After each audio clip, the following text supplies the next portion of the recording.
Bom, legal. A gente viu que dá para a gente construir animação de forma automática, né? Arrastando os frames direto da imagem, as poses diferentes, todos juntos para dentro da cena. O inconveniente é que ele não gera com o número de samples que a gente gostaria e gera uma controladora extra também. Aí basta você só realmente alterar a animação para o jeito que você configurou a primeira animação e deletar as controladoras extras, tá? Quando eu falo de controladora, eu vou agora pegar a minha aba de projeto e fazer o dock dela aqui embaixo novamente, para a gente ter a nossa cena mais em destaque de novo. Quando eu falo de controladora, eu me refiro a esse componente aqui, ó, que é criado junto com a animação, tá dentro do mesmo folder, Ninja Girl. Quando eu clico duas vezes nele, ele me abre essa tela aqui, ah, com a máquina de estado aqui, tá? Essa tela, para você manipular essa tela, você clica com o botão do meio do mouse, né? Que é aquele geralmente é o scroll wheel, né? Se você clicar e segurar, você consegue fazer o pane, né? Ou seja, manipular essa tela aqui. Se você não quiser fazer dessa forma, acho que você consegue apertar Alt e o botão esquerdo do mouse, o Alt do teclado e o botão esquerdo do mouse. Eu não sei se tem alguma forma de você fazer algum keybind para facilitar esse pane, talvez com o botão direito do mouse, talvez tenha. Que o botão direito do mouse hoje, aqui dentro da controladora, você cria novos estados, cria subestados, máquinas de estados, ou copia uma máquina de estado. E aqui dentro dos estados, você pode criar tanto um estado simples como uma árvore de estados e tal. Isso aqui a gente não vai ver, tem um grau de complexidade um pouco maior, e aí a gente não tem nenhum projeto que vá utilizar isso por enquanto. Então aqui a gente tem alguns estados aqui, eu vou trazer esse outro estado para cá, fazer o pane. Então a gente tem o any state, né, que seria qualquer estado, o estado de entrada e o estado de saída da animação. Então você pode usar esses estados aqui para você performar operações diferentes da animação que você queira. Então, lembra dos clipes que a gente criou? A gente criou vários clipes de animação, né? A gente criou o clipe de animação Idle, a gente criou o clipe de animação Run, a gente criou o clipe de animação Ataque. Eu vou criar mais um clipe de animação, eu vou trazer aqui dentro o Jump. Eu vou para minha cena, vou no folder Sprite, PNG, eu vou procurar o Jump aqui, indo do 0 ao 9, vou arrastar aqui para dentro. Vou seguir o nosso padrão de nomenclatura que a gente definiu. Jump. Aí a gente já sabe, eu vou deletar isso aqui, ele já criou o clipe que eu queria. Opa, eu preciso, na verdade, antes de alterar o número de samples para 24, dar o play para ver se está ok. Tá meio rápido o jump, mas vamos deixar assim por enquanto, depois a gente faz os ajustes, não tem problema depois você voltar na tua animação, fazer os ajustes de acordo com o feel do jogo que você quer ter. Agora eu consigo deletar esse objeto da cena e consigo ir lá em projeto, no folder de animação, deletar a nova controladora que ele construiu, que é essa Jump 00, tá? Agora eu voltando para a controladora, que seria o Animator, né? O componente Animator, que é o Ninja Girl. Se eu clicar duas vezes ele abre isso. Você também pode encontrar esse componente aqui, ó, em Window. Dentro da opção Animation, ele também tem um Animator, tá? Que ele vai abrir essa tela que a gente já tem lá aberta aqui. Então, como você pode ver, o único clipe que a gente tem aqui dentro é o Ninja Idol, mas a gente pode jogar todos os clipes que a gente fez aqui dentro sem problema nenhum, tá? Eu posso selecionar esses clipes aqui, clicar com o botão esquerdo do mouse, segurar e arrastar aqui para dentro. Então, tenho todos os clipes aqui, ó, tá? Não os estou utilizando por enquanto, né? Só tenho, na verdade, o Ninja Idol que está sendo utilizado. Olha só que interessante, quando eu aperto o play na engine, ele vai tocar a animação de Idol, não sei se vocês conseguem ver aí, mas ele está tocando a animação de Idol, porque quando eu clicar aqui no Animator, enquanto está no Play Mode, eu vou fazer o dock dele do lado, para você poder ver o Animator e a animação. Ele está tocando Idle porque a Idle é a animação que está de entrada, ela é a animação default. Assim que a gente dá o play, assim que começa, se esse objeto de jogo que tem um componente animator no início do jogo, ele vai tocar a animação que é default. Então, se você quiser ver essa animação tocando aqui no Animator, você precisa selecionar aqui na hierarquia o objeto em questão, que no caso é a Ninja Girl. Então, eu vou selecioná-la e olha só, ele está tocando essa animação aqui, Ninja Idol, porque é a animação de entrada, tá? E o que é mais natural nesse estilo de jogo, a gente ter uma animação de entrada aqui. E tem alguns jogos que você não tem animação, cara, fica totalmente stationary, né? Fica totalmente parado. Então, você consegue ver, inclusive, a máquina de estado em funcionamento. Aqui ela está em idle, certo? Agora, olha só que legal. A gente pode começar a definir os estados dela, de fato, em determinadas questões. Então, eu quero, por exemplo, vamos trabalhar só com uma animação, porque senão, eu vou deletar esse idle, porque a gente já tem um idle. A gente ia demorar muito tempo construindo a máquina de estado aqui. Vamos trabalhar com a de jump, nela, de run and jump. Pronto. Trabalhar com essas três aqui. A gente precisa definir em que momento essas animações elas transacionam, né? Ou seja, elas saem de um estado para outro. E é muito simples você fazer isso aqui dentro dessa máquina de estado. Primeiro, por exemplo, você poderia definir um estado de animação padrão diferente do idle. De repente, você quer começar com o personagem pulando. Se eu clicar com o botão direito em cima do jump, eu posso definir isso como o estado padrão, set layers default state. Agora não é mais Ninja Idle. Então, se eu dou play agora, a primeira coisa que ela vai fazer é tocar a animação de pulo. Ela está pulando indefinidamente. E o motivo pelo qual ela também está pulando de forma infinita aqui é porque as animações estão em loop, tá? Então, geralmente, aqui no caso do jump, não deveria ser uma animação em loop, tá? Eu vou mostrar aqui como desmarcar essa opção. Quando você seleciona uma animação, um clipe aqui, você vê algumas propriedades no inspetor também. E as propriedades são o nome da animação, aqui o próprio clipe, a velocidade da animação, você pode inclusive alterar a velocidade da animação por aqui. E aí é que eu falei que tem tudo a ver com a questão de você estar com o mesmo número de samples para cada animação, porque se você altera a velocidade da animação, se não tiver com o mesmo número de samples, algumas animações vão tocar mais rápido, outras mais lento. Então, eu vou colocar 2 aqui, ela teoricamente ela teria que acelerar mais rápido, 3, e aí vai. Ela vai fazendo a alteração dessa animação. Não sei se em tempo de execução, talvez antes. Se eu apertar o play aqui, vou voltar para o padrão da animação, você tem o ciclo de offset, que seria basicamente se a gente tivesse um offset entre um keyframe e outro, determinar qual que é a distância desse offset. Esse foot aqui a gente não está utilizando, mas a gente vai utilizar outra estratégia de animação que você vai entender o que é esse inverse kinematic e o que ele faz na animação. E aqui são os tipos de transição. Como a gente não definiu nenhuma transição, então não vai aparecer nada aqui.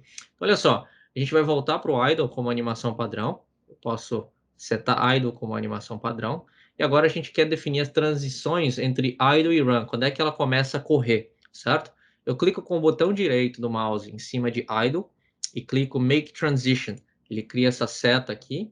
E aí eu posso linkar com qualquer coisa. Então eu vou linkar aqui com run. Linkei. Olha só, ele já configurou a minha transição aqui entre idle e Ninja Run. Eu também preciso determinar quando eu paro de correr e volto para o idle. Então eu clico com o botão direito no run e conecto idle. Beleza, a gente já fez isso. No nosso jogo, vai ser possível o personagem pular enquanto ele estiver correndo? Ah, vai. Então você vai precisar de uma transição entre run, make a transition run. E vai ser possível ele cair do pulo e continuar correndo? Vai. Então você faz uma transição de jump para run. Vai ser possível ele pular enquanto ele está parado? Se você apertar um botão do controle ou do keyboard, vai ser possível. Então a transição de idle para jump. Vai ser possível ele aterrissar sem estiver andando? Sim, se ele não tiver nenhum movimento, só pular e continuar parado, ele vai poder pular e voltar para o estado de idle. Legal. Agora a gente já tem o fluxo, né, uma máquina de estado simples aqui, sobre que permite que o meu personagem saia do estado de idle para run, de run para jump, de idle para jump, de jump para idle e vice-versa, né? Então, a gente tem todos esses controles aqui. Geralmente, num jogo que você se preocupa muito com obviamente, né, com a qualidade, com os detalhes, você não vai ter somente um tipo de pulo, você vai ter um tipo de pulo que ele pula correndo, para ele poder ter uma animação específica de pulo correndo, um pulo diferente para quando ele está no estado de idle. Então, você vai ter essas customizações especializadas. No nosso caso, a gente só tem um pulo aqui, né? Então, olha só, se eu apertar play, a gente não tem nenhum mecanismo ainda, ele continua no idle, a gente não tem, ele está transferindo direto para run, porque a gente não definiu nenhum mecanismo para fazer essas transições entre idle, run e jump, certo? Para isso, para você definir esses mecanismos, a gente tem aqui no próprio Animator Controller, a gente tem parâmetros. A gente pode determinar como que essas transações vão acontecer, né? Essas transações de estado aqui, tá? Eu vou usar, a gente tem 4 tipos de parâmetros que podem ser passados, né? O float, inteiro, booleano e trigger. Eu vou usar o booleano, true e false, para você ter uma compreensão mais legal sobre desativar quando a animação estiver verdadeira ou falsa, né? Verdadeira ou falsa. Depois você pode usar parâmetros mais sofisticados como trigger, depois o inteiro, ou float, né, se você tiver com o personagem querendo correr, tá? Aí depende se você tiver blending tree, esse tipo de coisa. Mas a gente vai trabalhar com o bool aqui, que ele já atende o nosso cenário tranquilamente, tá? A maioria dos cenários, para ser sincero. Então, quando você clica no bool, eu preciso definir um parâmetro. Eu quero definir um parâmetro quando o meu personagem sai de idle para correr. Então, eu vou definir aqui, ó, run, é o meu primeiro parâmetro, tá? Então, para que serve esse parâmetro? Eu posso, agora com o parâmetro, eu posso selecionar uma dessas transações aqui, ó,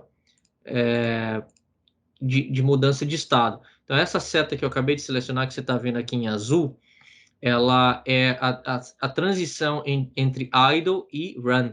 Então, quando eu clico nela, você consegue ver o preview aqui do personagem, aperta o play, ó, ele está aqui no idle e tal, e já corre, né? Porque não existe nenhum mecanismo de transação. Mas agora, a gente pode determinar as condições em que existe uma transição entre idle e run. Então, se eu clicar aqui no plus sign, né, no sinal de mais, eu posso dizer que a condição aqui, ó, é quando esse run for verdadeiro. Então, ele só vai sair de idle para run quando o run for verdadeiro, tá? Então, agora, se eu aperto play, ele está fazendo, se run for verdadeiro, ele vai ficar fazendo essa transição. E agora, se eu aperto play aqui no meu, deixa eu ver no meu mecanismo,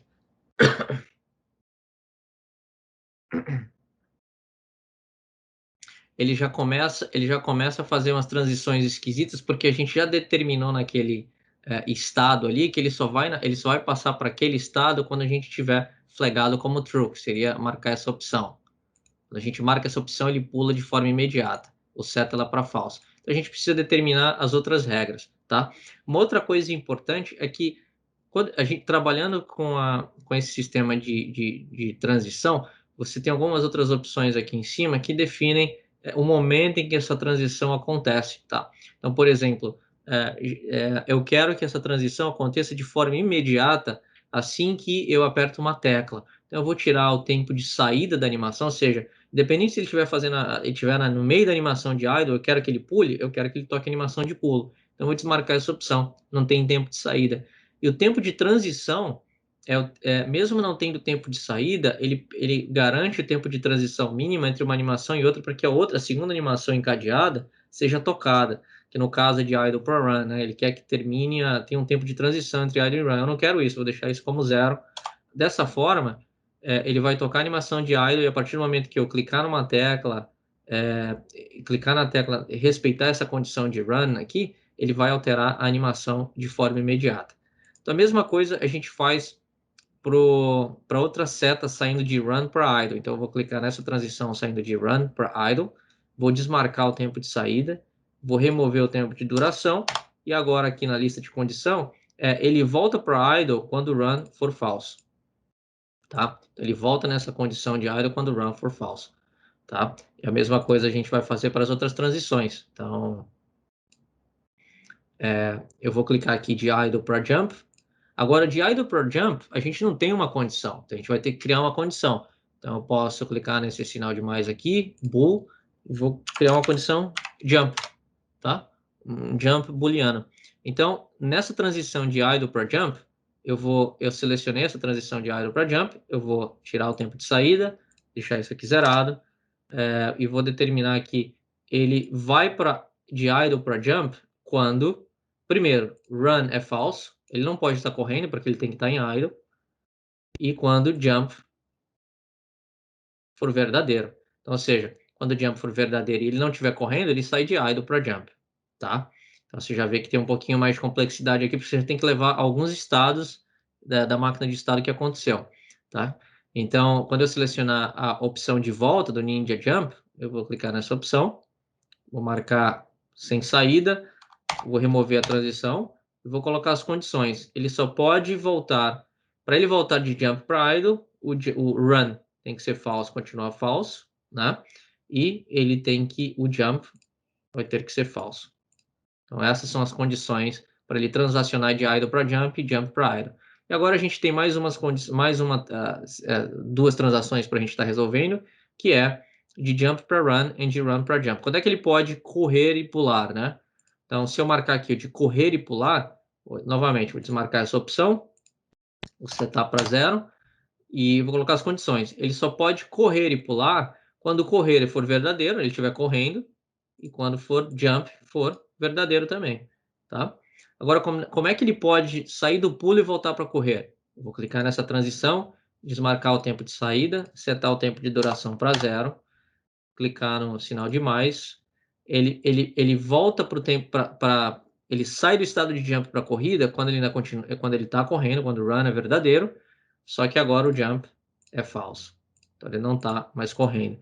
Então assim a gente determinou todos os estados que o personagem pode ter e como a gente pode chamar os clips desse personagem através da máquina de estado, tá?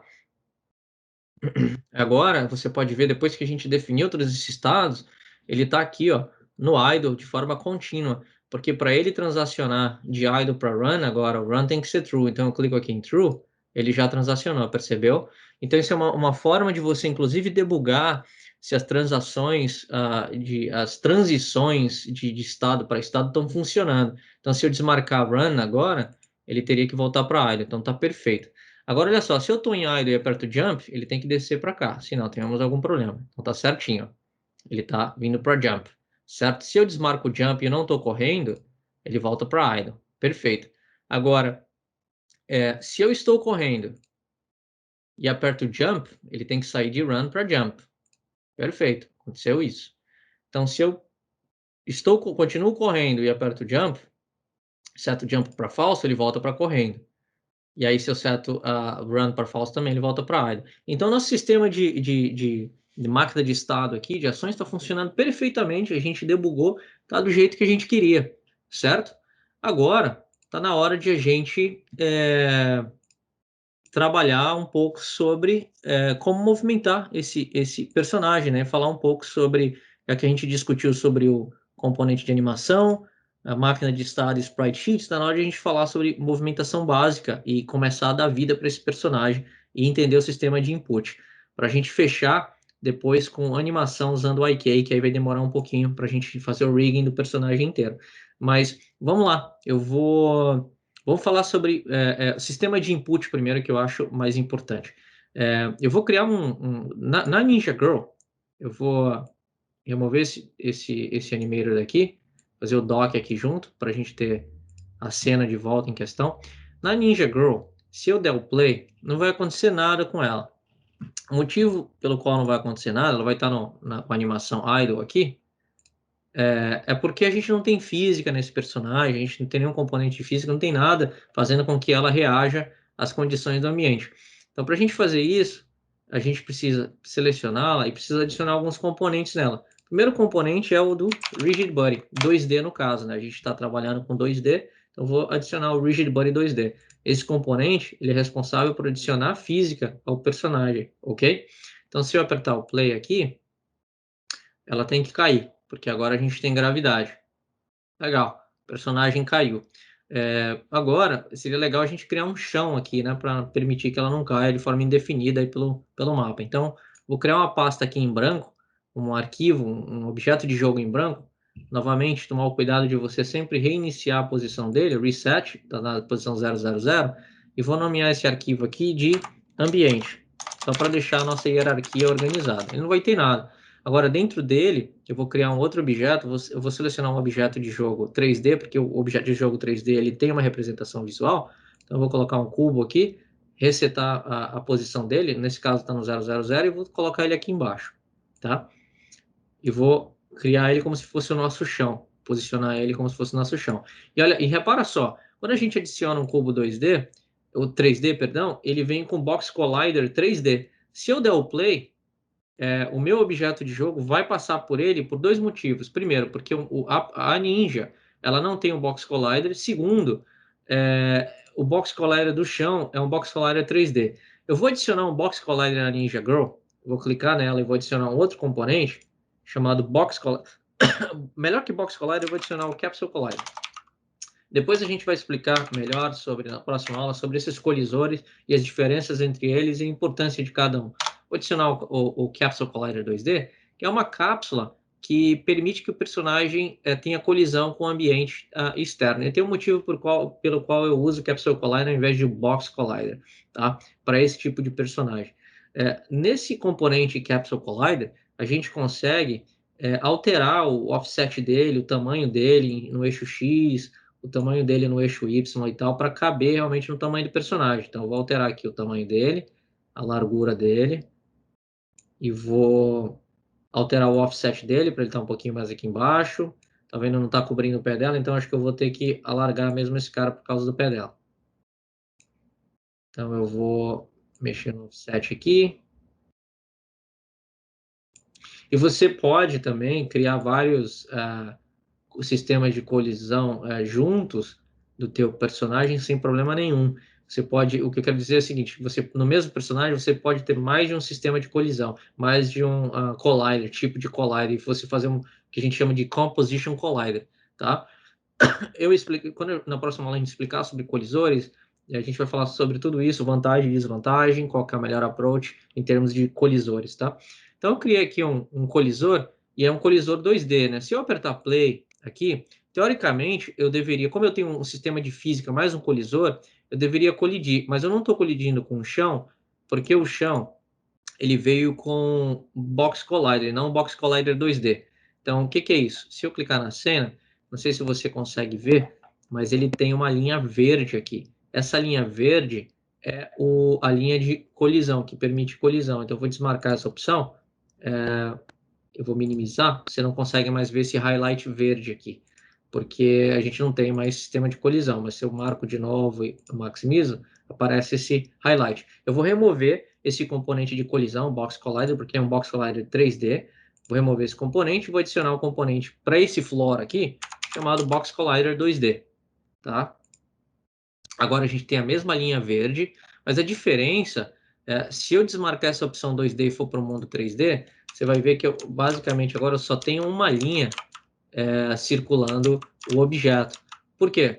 Porque a gente está com o Box Collider 2D, a gente está no mundo 2D, e não faz sentido a gente ter um sistema de colisão envolvendo o objeto inteiro, sendo que, apesar desse objeto ser 3D, a gente só está trabalhando com uma face. Olha a largura do personagem. O personagem é um sprite, é uma imagem que tem um objeto colisor nela aqui também, né? A gente tem esse colisor, é esse colisor que tem que estar entrando em contato com aquele colisor ali embaixo. É só isso. Quando você tem no cubo, por exemplo, um colisor 3D, olha o que acontece. Eu vou remover esse componente, vou adicionar o Box Collider normal. Olha só, ele adiciona o colisor em volta do objeto inteiro. E no centro a gente não tem um ponto de colisão. Então, não funciona a mecânica de colisão 2D com 3D junto. Então, você precisa estar prestando atenção nisso, usando os componentes 2D dentro dos jogos 2D e componente 3D dentro do jogo 3D. Então, eu vou remover o componente de novo do Box Collider e adicionar o Box Collider 2D. Agora a gente está falando a mesma língua. Vou selecionar aqui o Gizmo 2D de novo para a gente voltar para o nosso ambiente 2D. Está aqui o nosso personagem. Agora, se eu apertar Play, é para ter colisão assim que ela chega no chão. Então, legal. Ela colidiu e fez o landing dela perfeito em cima daquela plataforma. E o motivo pelo qual ela fez o landing dela ali é porque aquela cápsula está colidindo com o chão. Olha só. Minha cápsula aqui está colidindo com aquele chão. É o que está dando a impressão. E a imagem, obviamente, está dando a impressão de que você está ali dentro. Se a gente alterar, por exemplo, o offset do componente de colisão. Por exemplo, eu posso mexer no Y aqui, trazer ele para cima, olha só, parece que ela está flutuando. Vou voltar para o jogo, porque o sistema de colisão está muito abaixo do que ela deveria estar, tá? Então eu vou trazer o offset de novo aqui, eu posso colocar muito dentro também. Então tem várias estratégias que você pode também estar fazendo, usando com o sistema de colisão, para dar um efeito diferente de profundidade no personagem em cima do nível. Depois a gente vai fazer isso com ativos de verdade dentro de jogo. Tá legal? Agora o que a gente precisa fazer? Já que a gente já tem o sistema de colisão funcionando, e só existe colisão, lembrando, só existe colisão quando os dois objetos que estão colidindo possuem colliders, e um deles, pelo menos, tem anexo a ele o sistema de física. Tá? Se eu remover o Rigid Body 2D dela também, a colisão não vai funcionar. Então, pelo menos, um desses objetos, pelo menos, precisa ter física. Tá? No caso dela, ela tem o Rigid Body 2D.